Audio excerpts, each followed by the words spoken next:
The Introvert's Definitive Guide to Coping with Shyness and Loneliness. Remember, it's okay to feel socially awkward sometimes, to be scared of talking to strangers, to feel uneasy when the conversation just keeps going on and on and on. It's okay to be an introvert, but sometimes it's kind of helpful and cool to get out there and cultivate awesome relationships with people and soldier on in the face of insecurity and fear. Watch this video to learn how to make friends, even if you're shy.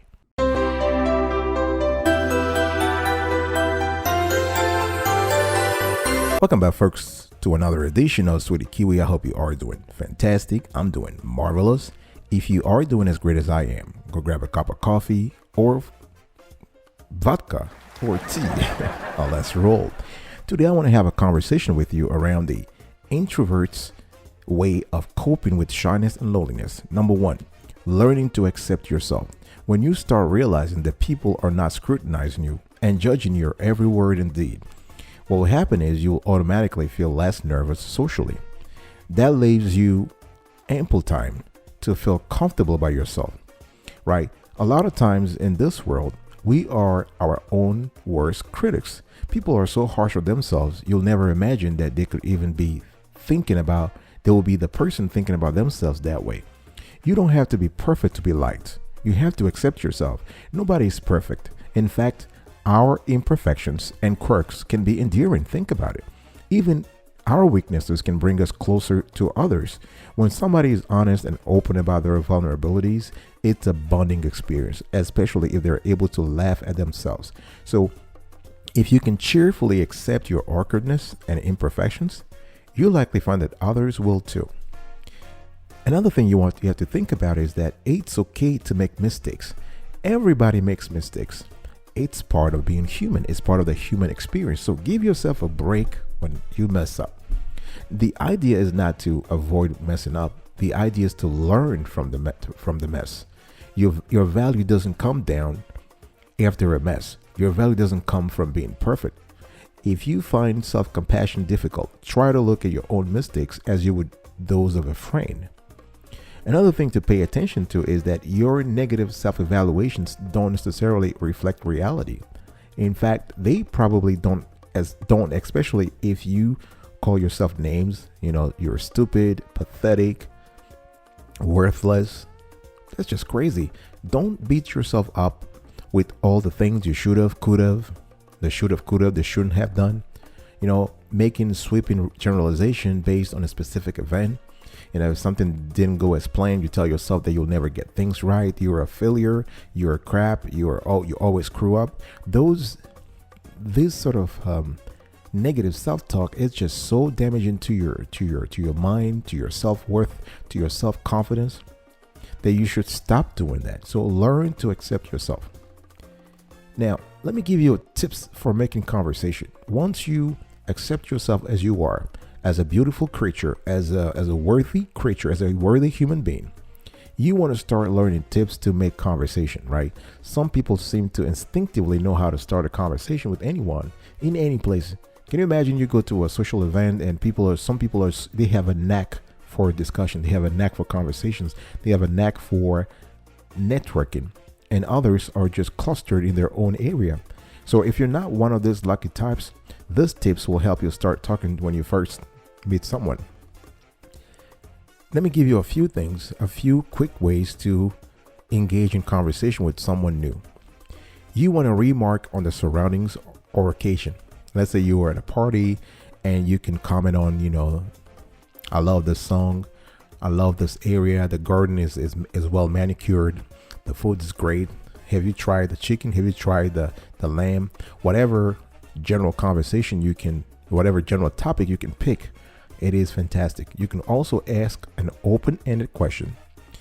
And this is the kind of question that requires more than just a yes or no. Because if you are introvert, the last thing you want is to have a question that ends with a yes or no. Because once the person says yes or no, you're going to have to come back into the conversation, right? So you want to basically ask an open questions. And this could be who, where, when, what, why, and you have the how, right? So who do you know here? When did you move here? What did you move here? What keeps you busy?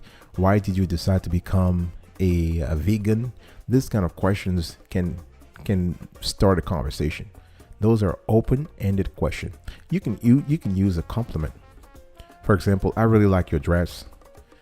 Where did you get it from? This kind of stuff. Or you want to note anything you have in common and ask a follow-up question, right? For instance, I play piano as well. And what's your favorite song? You can also keep the conversation going with small talk. Small talk is great as long as you don't engage in insensitive topics. And sensitive topics are anything relating to politics or religion. Those things you want to stay away from.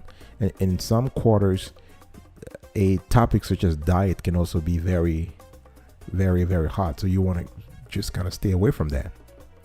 And while you're having the conversation, please listen effectively. You want to be in the moment. You want to concentrate on the person talking to you, and you can nod occasionally. You can smile at the person, and you can make sure that your posture is open and inviting. All right. Encourage the speaker to continue talking, right? With small verbal cues like yes or that kind of replies. It's fantastic. I'll be right back right after this. Don't go anywhere.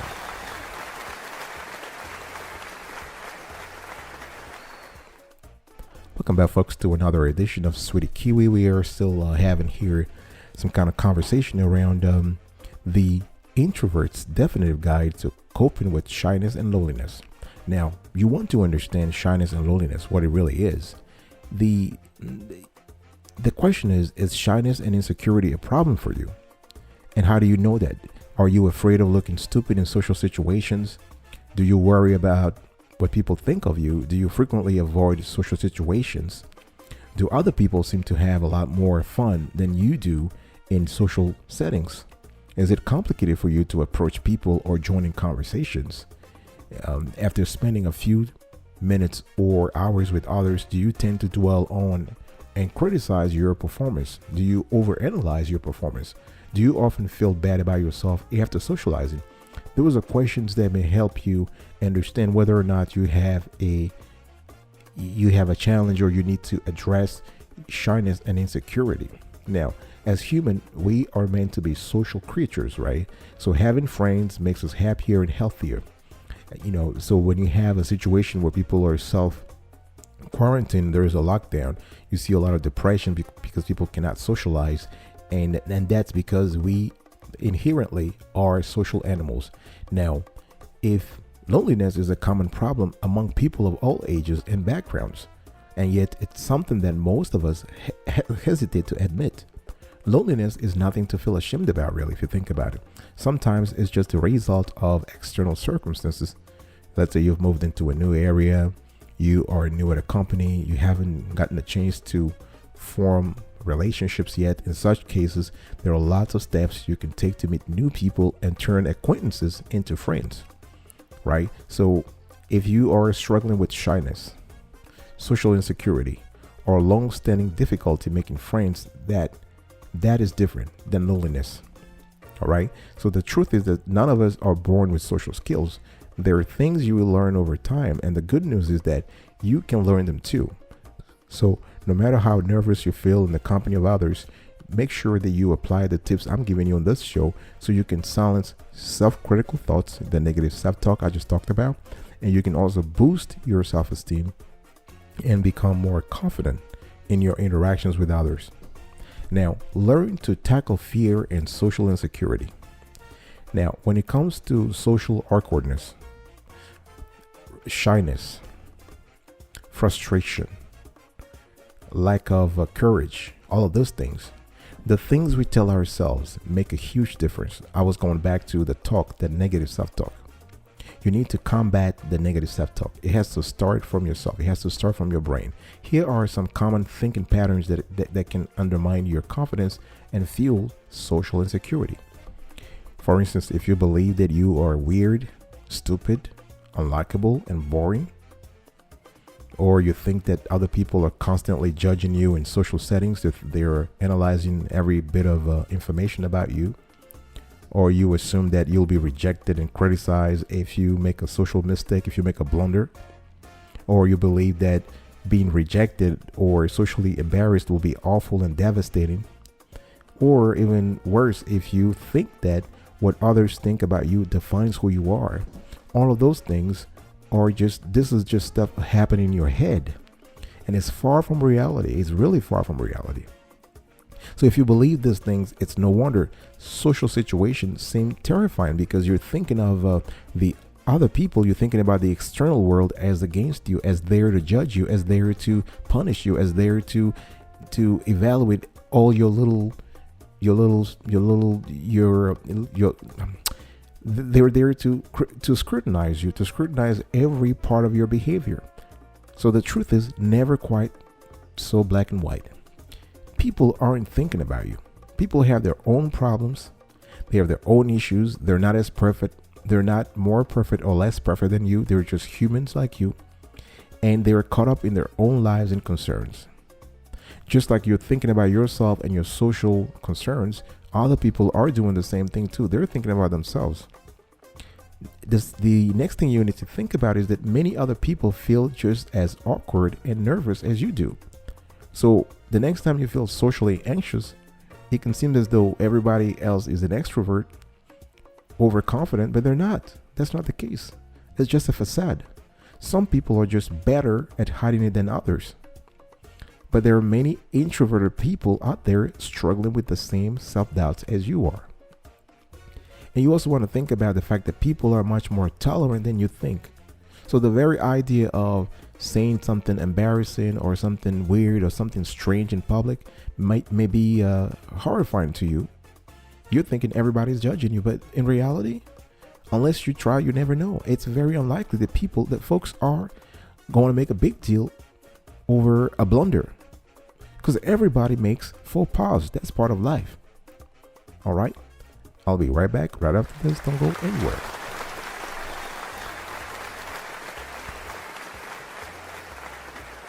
Welcome back, folks, to another edition of Sweetie Kiwi. We're still having a conversation today around the introvert's definitive guide to coping with shyness and loneliness. If you just love the clarity and the quality of the content so far, please consider subscribing to our channel and turn on the notification bell so you can be informed whenever we drop a new show. And we do this every single day, rain or shine. Comment below. Let us know your experience. Are you coping with shyness and loneliness yourself? Do you have people in your environment who are coping with shyness and loneliness? Comment below, like this content, and share so we can address issues that lonely people and the introverts have over the world. We want to share the info as much and as broadly as possible to make people happy, make people comfortable in their own skin. All right, build social skills gradually. Now, to start feeling good about yourself, after understanding that people are not there to judge you, it's time to actually go and meet them, right? There are a lot of ways to do this, but remember that building social skills requires practice. You can't just start doing it overnight. And there are little things you can do. For instance, you can smile at someone who passes you by on the street. You can compliment someone you encountered during your day. You can start a conversation with a friendly cashier, receptionist, or salesperson. The thing here is that if the way to face your biggest social fears is to try the things you haven't done before. You got to get out of your comfort zone. You have to go beyond your comfort zone and try new things. For example, go to a party and smile at a few people.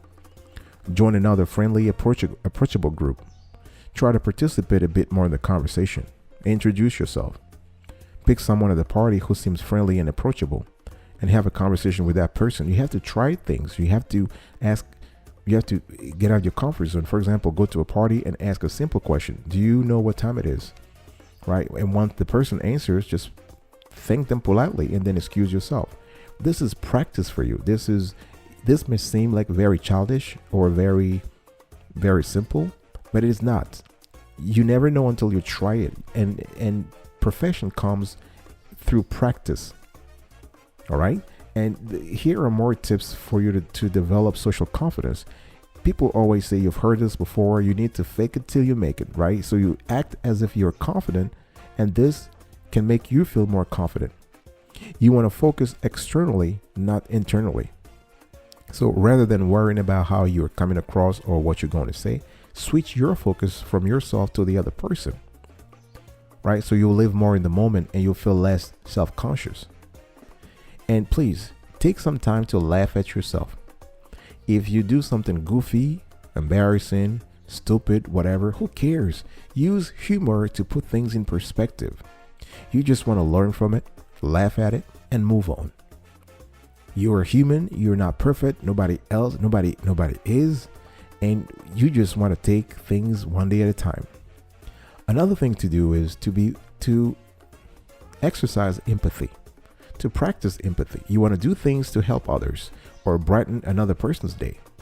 And it's not a weird thing. It's a wonderful thing. It's a brilliant thing that if you're able to help others, somehow their positivity, their positive vibes will also sprinkle on you, and they will just brighten your own day. So it can be something as small as a compliment or a smile.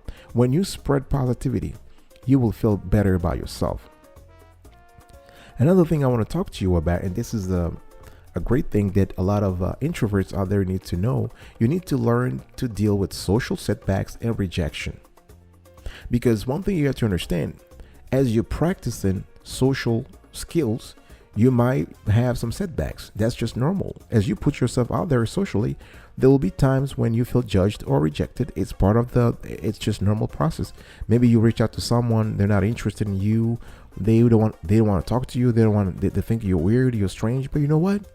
They're a loss. This is their loss.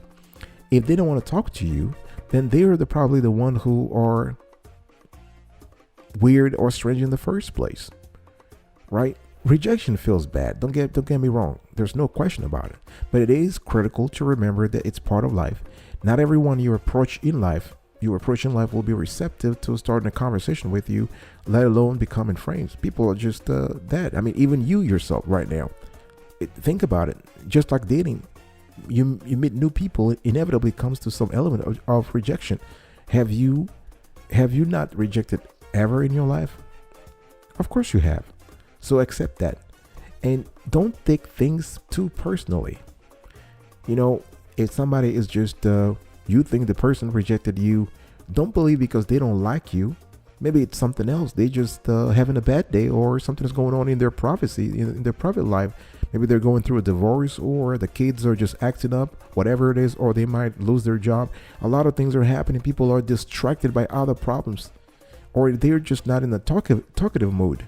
So always remember that rejection has just as much to do with the other person as it does with you. This is a two-way thing. This is not just you being the bad guy or the bad girl. And always keep things in perspective.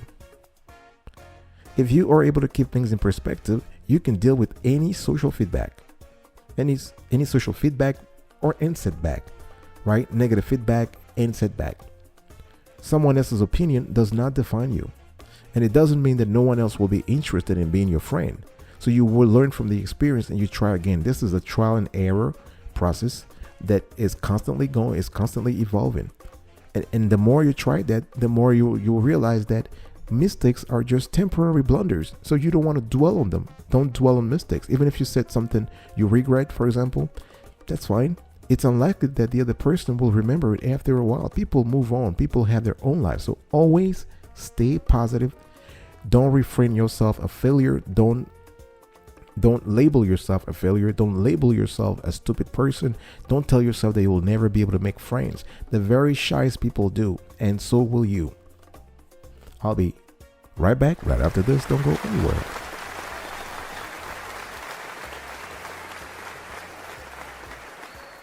Welcome back, folks, to another edition of Sweetie Kiwi. We're still having a conversation here around how to cope with shyness and loneliness for introverts. And I want to give a recap of today's conversation.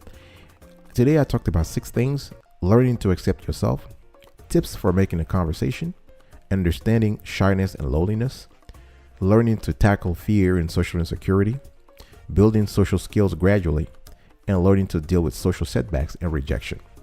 Now, let me give you a quick pro tip before I end this conversation, today's show.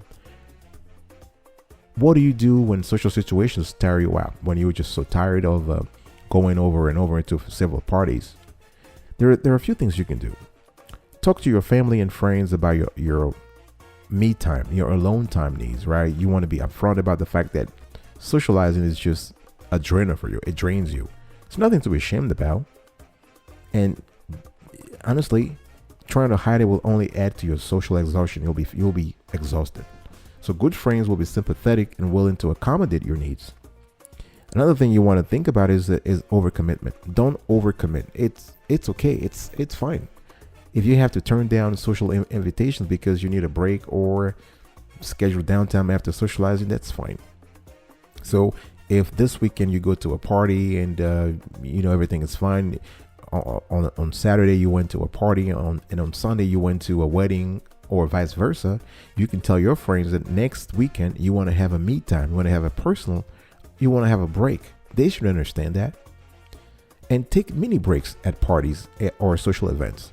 There's nothing wrong with that. If you are, let's say, at a wedding and the wedding goes on and on and on and on and on, it's okay to take a few mini breaks. 15 minutes here and there, 20 minutes, 10 minutes. You can go to your car. You can go you can sit on the bench in the park, whatever it is. You can try to have those mini breaks so you are able to re-energize. You're able to boost your energy base, right? Think of those as power naps, right? You're just able to just get your system back together metabolically and psychologically. All right. I will talk to you next time. Until then, don't forget, stay marvelous.